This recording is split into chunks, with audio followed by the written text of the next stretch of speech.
So yun guys, magandang araw. Gagamitin muna natin yung ating starter ngayon punta sa ating trabaho.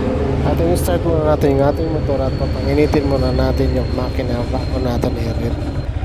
At medyo mainit na yung makina kaya papaandar rin na natin ito.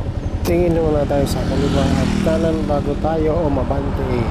Baka kasi may mga mabibilis na mga sasakyan at hindi natin mamalayan. Kaya mag-iingat po tayo lagi.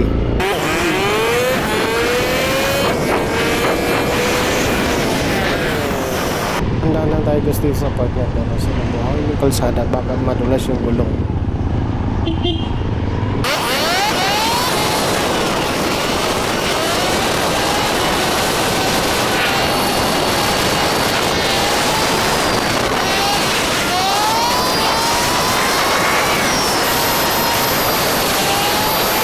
So yun guys, dahan-dahan lang tayo kasi malapit ang ilog ito sa Budiga.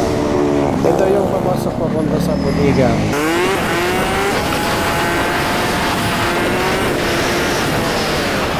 So yun guys, malapit na tayo sa Budiga at may nakaabang na truck na may karga na pala magpapagiling yata ito.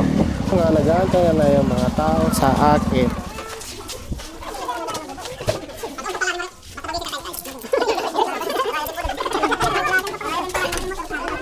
So yun lang guys, see you next vlog.